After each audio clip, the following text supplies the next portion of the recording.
नमस्कार, आप देख रहे हैं इंडिया न्यूज हरियाणा और मैं हूं आपके साथ प्रद्युम्न शर्मा। चले शुरुआत करेंगे। हरियाणा विधानसभा अनिश्चितकाल के लिए स्थगित हो गई है। बता दें कि विधानसभा के बजट सत्र के आखिरी दिन सत्ता पक्ष और विपक्ष के बीच कई मुद्दों को लेकर बहस हुई। इस दिन सदन में संगठित अपराध पर लगाम लगाने के लिए मकोका की तर्ज पर हकोका पास किया गया। हरियाणा संगठित अपराध नियंत्रण 2023 बिल पर चर्चा के दौरान सदन में विपक्ष ने हंगामा किया है। कांग्रेस विधायक वेल में भी पहुंचे हैं, लेकिन बिल पास हो गया। वहीं सदन में फिरोजपुर झिरका से कांग्रेस विधायक मामन खान ने नशे का मुद्दा सदन में उठाया। उन्होंने बढ़ते नशे पर लगाम लगाने की मांग की। उन्होंने ये भी कहा है कि नशे के कारोबार में नाबालिग युवक और युवतियां शामिल है। व कैथल शहर में 4 लेन बनाने की मांग पर डिप्टी सीएम दुष्यंत चौटाला ने कहा कि शहर में अंबाला रोड से तितरम रोड तक ट्रैफिक का सर्वे करवाया जाएगा। अगर वाहनों की संख्या नियम के तहत और जमीन उपलब्ध है तो सरकार इस पर विचार करेगी। एक एक्ट हरियाणा नगर निगम संशोधन विधेयक 2023, इसमें कुछ शब्दावली में थोड़ा अंतर रह गया था, लेकिन उसको स्पष्ट करने के लिए उसमें समय और चाहिए था, तो उसको भी एक बार विड्रा किया है। अगले सेशन में उसको लेकर के आएंगे। 11 ध्यानाकर्षण प्रस्ताव जिन पर चर्चा हुई, सकारात्मक चर्चा हुई। 3 विषयों पर ये सब थे, जिसमें प्राकृतिक आपदा से फसलें खराब होने पर किसानों को मुआवजा देने की बात थी। करखोदा मटिंडू रोड सोनीपत पर स्थित अस्थायी गोदाम में बरामद शराब के जो स्टॉक की चोरी का एसईटी का मामला, उसके ऊपर भी एक ध्यानाकर्षण प्रस्ताव था। और ऐसे ही सेक्टरों में 4 मंजिला भवनों का निर्माण, जिसके बारे में पहले भी हम पारित कर चुके हैं, इसको बंद कर चुके हैं, तो इस पर भी एक चर्चा थी। तो वहीं विधानसभा स्थगित होने के बाद मुख्यमंत्री ने प्रेस कॉन्फ्रेंस कर जानकारी देते हुए बताया कि संगठित अपराध पर लगाम लगाना जरूरी है, इसलिए हकोका पास किया गया। अपराध है, खास करके दिल्ली के आसपास एक ऐसे गिरोह ये पनपने लग गए थे, जिनके अपराध बढ़ रहे थे लगातार। उनके ऊपर थोड़ा सा और कंट्रोल ज्यादा किया जाए, तो इस एक्ट को हकोका नाम से ये एक्ट हमारा रहेगा, इसको पारित किया है। वैसे इससे पहले भी हम पारित कर चुके हैं। प्रेसिडेंट असेंट के लिए जब इसको भेजा गया था तो कुछ ऑब्जेक्शन उसमें लग के आए थे। उन ऑब्जेक्शंस को हटा करके और नए सिरे से और इसको पारित करके फिर से ये प्रेसिडेंट असेंट के लिए जाएगा। लेकिन बहुत जल्दी मैं समझता हूँ वहां से पारित होगा, क्योंकि सारे ऑब्जेक्शन उनके हमने समाप्त कर दिए। तो वहीं मुख्यमंत्री ने बताया कि हिमाचल प्रदेश ने पानी पर सेस लगाया है, जिसका अतिरिक्त भार हरियाणा समेत कई राज्यों पर पड़ने जा रहा है। ऐसे में सदन में हिमाचल के अध्यादेश के खिलाफ सर्वसम्मति से प्रस्ताव पास किया गया। वो सरकारी संकल्प है।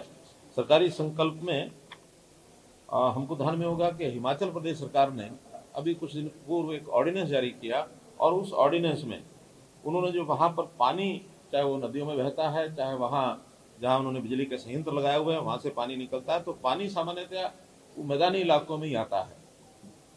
पंजाब हो, हरियाणा हो, राजस्थान हो, दिल्ली हो, तो ऐसा पानी के उस एग्जिट पर उन्होंने एक टैक्स लगाया, एक्सेस लगाया है। और वो सेस जो है, कुल मिलाकर वो पानी का जो उपयोग करेंगे उनको दे होगा। 1200 करोड़ रुपए का वो सेस उन्होंने लगाया, जिसमें 336 करोड़ ये हरियाणा के हिस्से में आएगा। तो हमने उसके लिए बिल्कुल मना किया कि ये जो इंटरस्टेट समझौते होते हैं, उसमें कोई भी स्टेट वन साइडेड ऐसा कोई फैसला नहीं ले सकते। इसलिए हम उनके ऑर्डिनेंस की भावना को नकारते हैं, और इसके लिए भारत सरकार को भी हमने अपील की है कि अपने प्रभाव का इस्तेमाल करते हुए ये जो ऑर्डिनेंस है इसको वापस कराया जाए, जिसका प्रभाव दूसरे राज्यों पर न पड़े। तो वहीं प्रदेश पर कर्ज को लेकर मुख्यमंत्री ने कहा कि पैरामीटर के मुताबिक कर्ज ले रहे हैं। हरियाणा की आर्थिक स्थिति बेहतर है। जीएसडीपी और प्रति व्यक्ति आय में हम बेहतर हैं। हम देश में जो हमारा जीएसटी कलेक्शन है पर कैपिटा, उसमें बड़े राज्यों में हम नंबर 1 है। इसी प्रकार जो हमारा जीडीपी है स्टेट का, उसमें हम नंबर 1 है।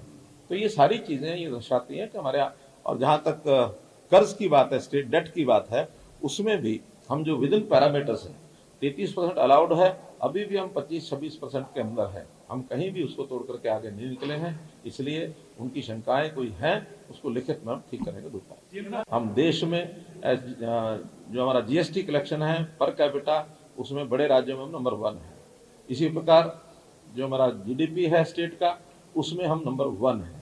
तो ये सारी चीजें ये दर्शाती हैं कि हमारे और जहां तक कर्ज की बात है, स्टेट डेट की बात है, उसमें भी हम जो विद इन पैरामीटर्स है 33% अलाउड है, अभी भी हम 25-26% के अंदर है, हम कहीं भी उसको तोड़ करके आगे नहीं निकले हैं। इसलिए उनकी शंकाएं कोई हैं उसको लिखित में हम ठीक करने को दूसरा हम देश में। तो वही मौलाना विधायक वरुण चौधरी ने ट्यूबवेल कनेक्शन का मुद्दा उठाया। उन्होंने कहा, आरोप लगाते हुए कहा है कि अब तक 4000 से ज्यादा ट्यूबवेल कनेक्शन पेंडिंग हैं, जिस पर जवाब देते हुए बिजली मंत्री रणजीत सिंह ने कहा है कि अगले 3 महीने में सभी ट्यूबवेल कनेक्शन क्लियर कर दिए जाएंगे। वहीं सीएम मनोहर लाल ने कहा कि जहां पर पानी का स्तर कम हो गया है, सिर्फ वहीं पर ट्यूबवेल का कनेक्शन दे रहे हैं। माननीय मंत्री जी ने बताया कि 15 मार्च 2023 तक प्रदेश में 80,428 ट्यूबवेल कनेक्शन पेंडिंग है। अध्यक्ष महोदय, ये बहुत अधिक संख्या है। बहुत सालों से ये ट्यूबवेल कनेक्शन लंबित हैं। ना तो ये सर राइट टू सर्विस में, मेरा ये भी प्रश्न है सर कि ये राइट टू सर्विस में इन कनेक्शंस को क्यों नहीं लाया जाता? जब बाकी तरह के जो बिजली के कनेक्शन हैं वो राइट टू सर्विस के अंतर्गत आते हैं, तो किसान का ट्यूबवेल कनेक्शन भी राइट टू सर्विस के अंदर आना चाहिए, क्योंकि सर ऐसे आय दुगनी नहीं होगी सर। बिना पानी के, बिना ट्यूबवेल कनेक्शन के किसान की आय दुगनी होने वाली नहीं सर। जो पोल्स और तारें लगाने के लिए सर पूरे प्रदेश में एक ही कंपनी को ठेका दे रखा है सर, जो कि निर्धारित समय में वो काम नहीं कर पा रहे हैं, जिसके कारण से ये जो इतने सारे ट्यूबवेल कनेक्शन हैं वो लंबित पड़े हैं सर। 2014 से लेके सर आज 2023 तक सर ये 80,428 कनेक्शन है सर। एक ही कंपनी को सर क्यों ये ठेका दिया हुआ है सर? वो क्योंकि खेत सर बहुत थोड़े से समय के लिए खाली होता है, उसी समय में खब्बे लगाए जाते हैं, उसी समय में तारें लगाई जाती हैं। अब वो क्योंकि एक ही कंपनी है वो काम कर ही नहीं पा रही है सर। क्या कसूर है सर हरियाणा प्रदेश के किसान का कि उसको समय से ट्यूबवेल कनेक्शन नहीं दिए जा रहे? इतने कनेक्शन पेंडिंग नहीं है, जो सारे कनेक्शन थे सब दे दिए गए। 4722 रहे। 1 मिनट आप मुझे रिप्लाई करने दें, उसके बाद पूछिएगा। 4722 रहे, टोटल जो थे वो 76,000 थे। उसमें अगर परसेंटेज वाइज देखें तो 5.5% है। और उस 5.5% का जो रीजन था वो ये था कि कई जगह तो लोगों ने लागत जो ढांचे की राशि जमा न कराई, कई जगह उसके ऊपर मतलब उन पर आपस में झगड़ा था पोल लगाने के मामले में, कई जगह फसल खड़ी थी, इस करके किसान ने कहा कि मेरी फसल हट जाए उसके बाद करने, कई जगह रास्ते नहीं मिल रहे थे।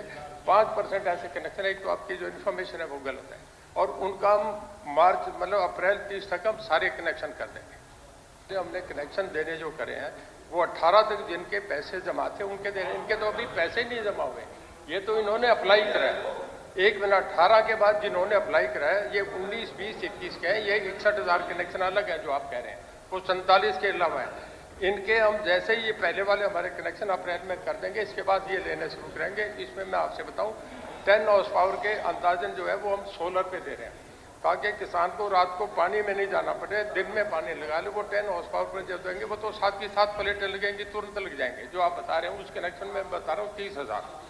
बाकी जो कनेक्शन है वो अगले 3 महीने में 8 मोटर अप्रूव्ड मोटर्स हैं जो 3 साल लेगा। हम ऐसे भी कोशिश करें कि काउंटर पे पैसा ले, हमारा जेई एसडीओ जाके मौके पे देके अप्रूव कर दे। देखिए, राइट टू सर्विस में तब डाला जाता है जब कोई सर्विस ऐसी हो जिस सर्विस में सरकार को और कुछ सोचना ना पड़ता हो, या कोई और ऐसा विशेष कारण ना हो जिसके कारण से वो सर्विस को टाला जा सके या उसको रोका जा सके।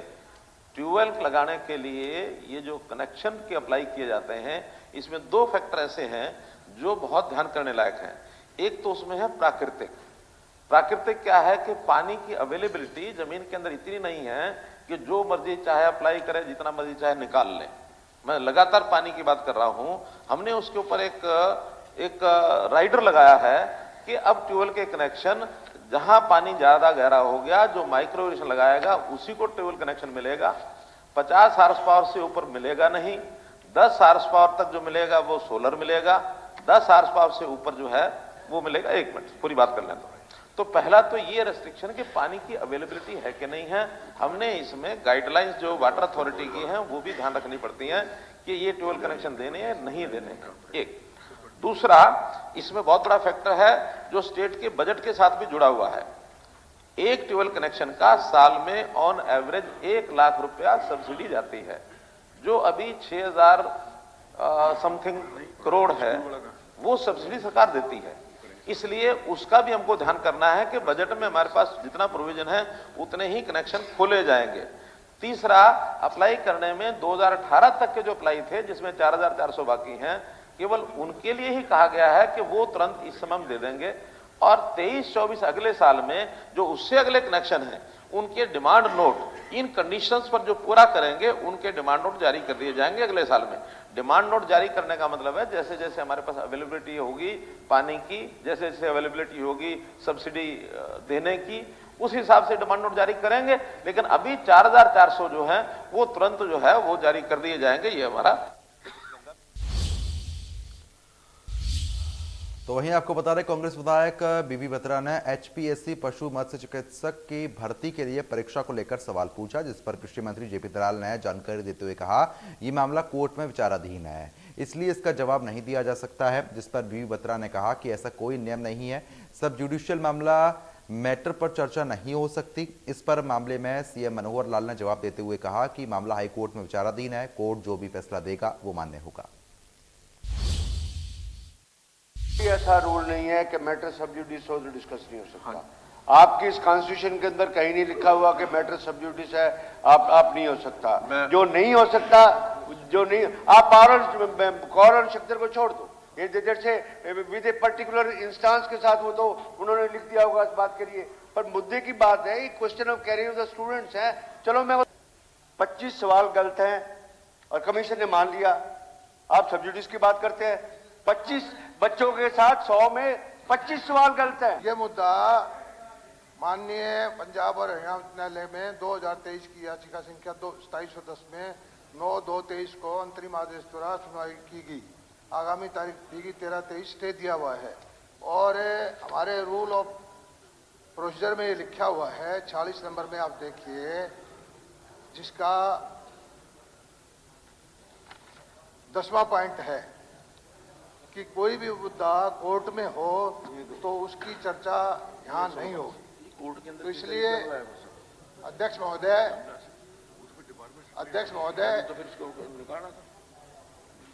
हाई कोर्ट में यह विचाराधीन मामला है, तो इसकी चर्चा नहीं होनी चाहिए। मैं इसका उत्तर सीधा देता हूं।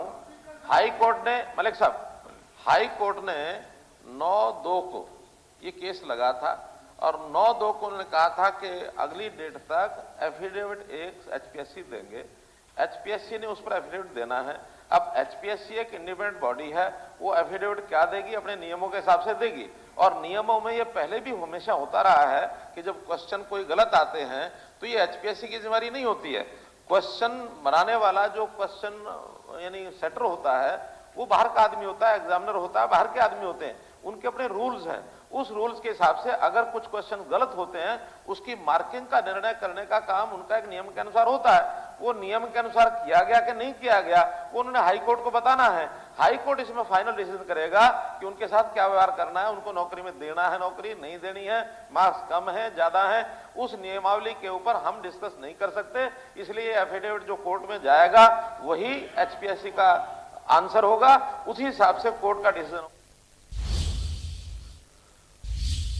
तो चलिए खबरों में आगे बढ़ेंगे। आपको बता दें कि फिरोजपुर झिरका से कांग्रेस विधायक मामन खान ने नशे का मुद्दा उठाया है। उन्होंने कहा कि मेवात में बढ़ते नशे पर लगाम लगाई जाए। नशे के कारोबार में नाबालिग युवक और युवतियां शामिल होकर अपना जीवन बर्बाद कर रहे हैं। नशे की वजह से युवा अपराध से जुड़ रहे हैं। उन्होंने नशा से मुक्ति दिलाने को लेकर केंद्र खोलने की मांग की है, जिस पर जवाब देते हुए मंत्री कमल गुप्ता ने कहा कि क्राइम के साथ साथ नूह में सामाजिक समस्या भी है, लेकिन नशे के खिलाफ सरकार लगातार कार्रवाई कर रही है।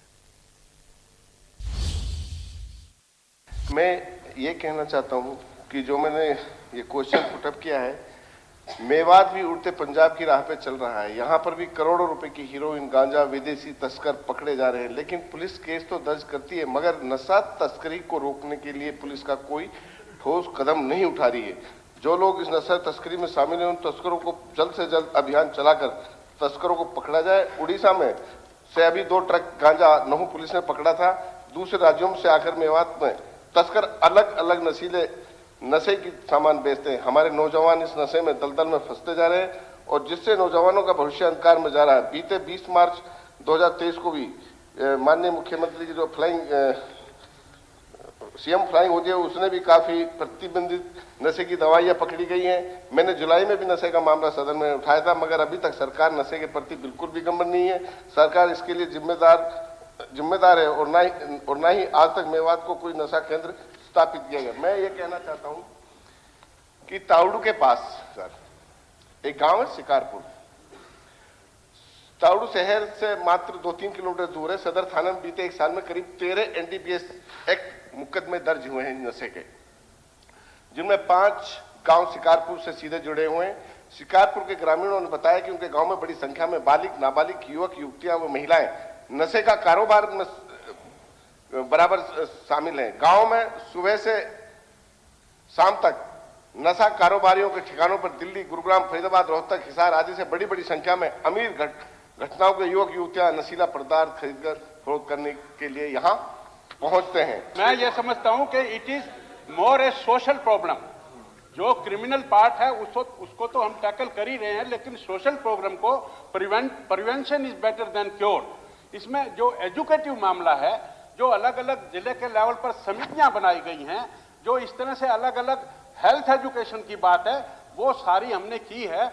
और डायरेक्ट रूप से नशा मुक्ति केंद्र नहीं है, लेकिन सिविल अस्पताल मांडीखेड़ा और एचकेएम गवर्नमेंट मेडिकल कॉलेज नरहर में प्रत्येक में 15 बेड की क्षमता के 2 सामुदायिक केंद्र जो हैं वो स्थापित किए जा रहे हैं। इन अस्पतालों में प्रोविजनल लाइसेंस के लिए ऐसी सेवा विभाग को क्रमशः 12/7/22 और 14/11/22 को आवेदन किया है। जिले में नशीली दवाओं को लत को रोकने के लिए, नियंत्रण करने के लिए एक बहुआयामी दृष्टिकोण का उपयोग किया जा रहा है। एक नई समिति, डिस्ट्रिक्ट लेवल की समिति, जो कि prevention of the substance use के लिए काम करेगी, उस समिति का गठन किया गया है।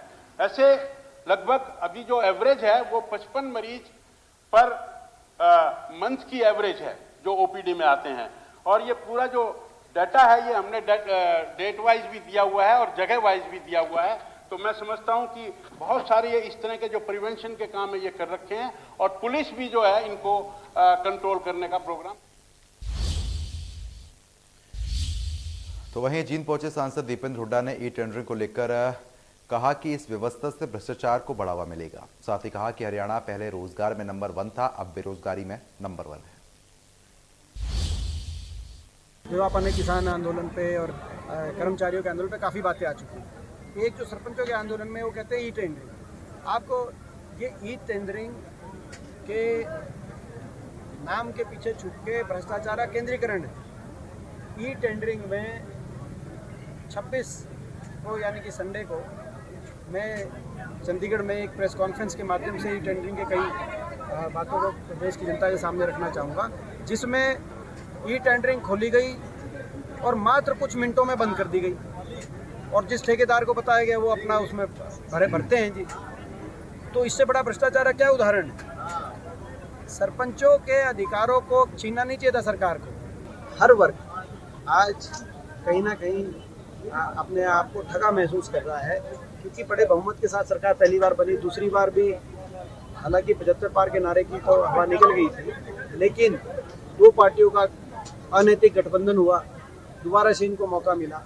लेकिन आज 9 साल का जो है सरकार का कार्यकाल सबके सामने है, और उस विफलता का प्रतीक तो बेरोजगारी देश में नंबर 1 पे पहुंच गई। भ्रष्टाचार आज हरियाणा के अंदर जो है बड़े बड़े घोटाले निकल गए।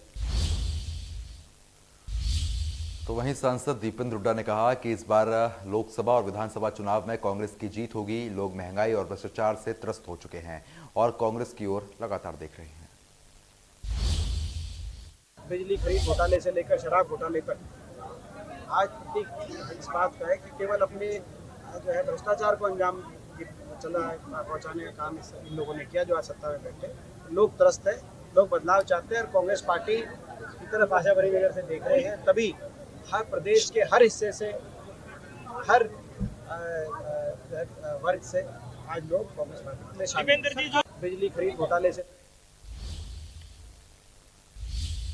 तो चलिए खबरों में आगे बढ़ेंगे। आपको बता दें कि करनाल की घरौंडा अनाज मंडी में बीते कई दिनों से सैकड़ों कुंटल सरसों की फसल पड़ी हुई है, लेकिन खरीद नहीं हो पा रही है। पहले बरसात के कारण सरसों की बिकवाली नहीं हुई और अब हैफेड ने कमर्शियल खरीद बंद कर दी है। वहीं किसानों ने आरोप लगाते हुए कहा कि किसानों को फसल बेचने के लिए गेट पास नहीं मिल रहे हैं। किसानों ने बताया कि उन्हें कई महीने पहले मेरी फसल मेरा ब्यौरा पोर्टल पर रजिस्ट्रेशन किया था, बावजूद इसके उन्हें गेट पास नहीं दिए जा रहे हैं। वो कई दिनों से फसल बिकने का इंतजार कर रहे हैं। किसानों ने अधिकारियों पर आरोप लगाया कि मंडी अधिकारी भी कोई संतुष्ट जवाब नहीं देते हैं।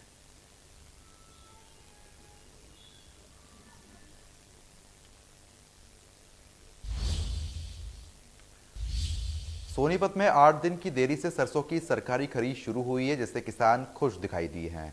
सरकारी खरीद के तहत किसानों को सरसों का 5450 रुपए प्रति कुंटल का भाव मिला, जिससे किसानों को ज्यादा लाभ हुआ। सरकारी खरीद के लिए सरसों में नमी की मात्रा 8% तक देखी गई।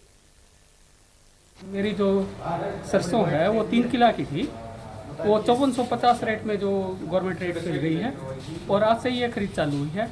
और मैं चाहता हूँ कि किसान भाई ज़्यादा से ज़्यादा संख्या में लाएं और उचित दाम लें, ना कि इधर उधर भटके, और सरकारी दुकान पे लाएं और अपना सहयोग करें और सरकार का भी सहयोग ले साथ। आज मैं यही कहना चाहता हूँ उन भाइयों से कि अपना रजिस्ट्रेशन समय पर कराएं और गवर्नमेंट की सुविधा लें, जितना हो सके उसका बेनिफिट लें, क्योंकि मैं भी यही चाह रहा था कि भाई ज़्यादा से ज़्यादा मुनाफा कमा सकूँ, लेकिन इस बारी रेट कम है तो वही किसान भाइयों को भोगना पड़ रहा है।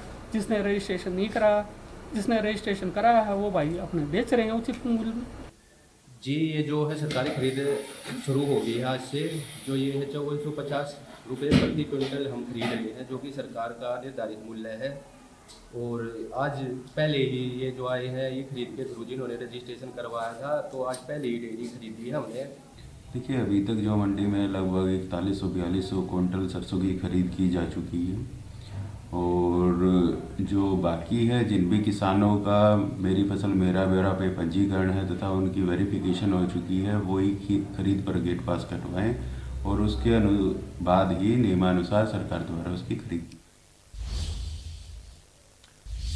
करनाल में बारिश और ओलावृष्टि ने किसानों को तबाह कर दिया है। जिले में करीब 2 लाख एकड़ खड़ी फसल बर्बाद हो गई। कृषि विभाग से मिले आंकड़ों के मुताबिक अब तक हुई बरसात के चलते करनाल खंड में 35,840 एकड़ में खड़ी फसल प्रभावित हुई है। घरौंडा ब्लॉक में 30,060 एकड़ में खड़ी फसल पर असर हुआ। बेमौसम बरसात और ओलावृष्टि का सबसे ज्यादा असर करनाल जिले के असद ब्लॉक में हुआ है, जहां 51,700 एकड़ में खड़ी फसल को बहुत नुकसान पहुंचा है। वहीं कृषि विशेषज्ञों के मुताबिक आने वाले दिनों में एक बार फिर बारिश हो सकती है, जिससे फसलों को और नुकसान हो सकता है। बारिश की मार से गेहूं के उत्पादन में 20 से 25% की कमी आने की पूरी आशंका जताई जा रही है।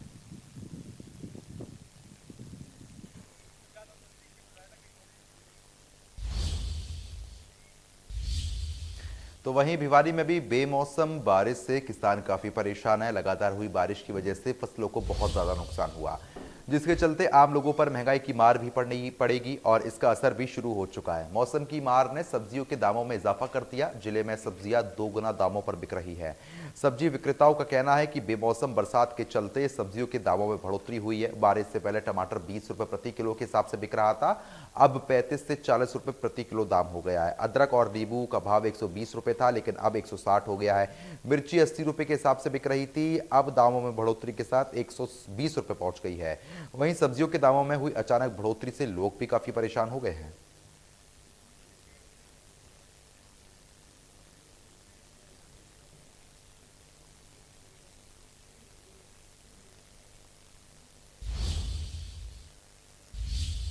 तो फिलहाल अभी के लिए सिर्फ इतना ही, लेकिन खबरों का सिलसिला लगातार जारी है। बने रहिए हमारे साथ। नमस्कार।